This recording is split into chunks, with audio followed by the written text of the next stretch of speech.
Welcome back my YouTube channel. नोंथांमोनखौ आंनि YouTube channel बयखौबो गिबियावनो दिनैनि बे मोनाबिलि समनि गाहाम हामलायनायखौ नोंथांमोननिसिम बयनिसिमबो बावहरनाय जाबाय। स' भारतनि गाहाय मन्त्रि बिथां नरेन्द्र बिथाङा बयखौबो खावलायदों दिनै मोनाबिलिनि 9 बाजिनाय लोगो लोगो बयखौबो साथिखला लगायनो थाखाय बयखौबो खावलायदों। स' दिनैनि भिडिअ'आ बेनो जागोन जे जोंहानि न'खरावबो दिनै साथिखला लगायनो नागिरदों, ओंखायनो दिनैनि भिडिअ'खौ आं बनायनाय जादों नोंथांमोननो दिन्थिनो थाखाय। स' नोंथांमोना नायलांबाय थाबानो जाबाय। दायो 9 बाजिसिगोन, अनलि 3 मिनिट बाव 3 मिनिटनि उनाव 9 बाजिगोन। आं नोंथांमोननो दिन्थिलांगोन जानि न'खराव दायो खालामनो नागिरदों। लोगोसे दायो जानि मामा मोनाबो रेडि जाबाय लगायखांनो थाखाय। आं नोंथांमोननो दिन्थिनो बुस्थुखौ नोंथांमोननो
फाइनालि दायो 9 मिनिट जाबाय। ओमफ्राय आं दायो न'सिम थांदोनि, ओमफ्राय लाइटखौ जलायनो थाखाय आं थियारि जाबाय। नोंथांमोना नायलांबाय थाबानो जाबाय। आं दायो लाइटखौ मोनफ्रोमबो न'नि लाइटखौ आं खुलिगोन।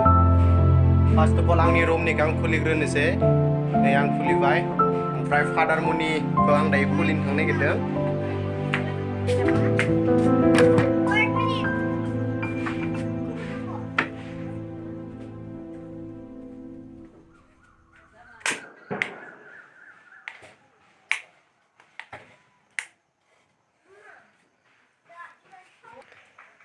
स' दायो जोब्बाय, लगायखांबाय। ओमफ्राय 9 मिनिटआबो बारबाय। स' नोंथांमोना बे भिडिअ'खौ मोजां नांदोंब्ला अननानै लाइक, कमेन्ट, शेयार, साबस्क्राइब खालामबानो जाबाय। दिनैनि भिडिअ'खौ आं बेखिनियावनो फोजोबनाय जाबाय। बाय बाय आरो गुड नाइट फ्रेन्ड्स।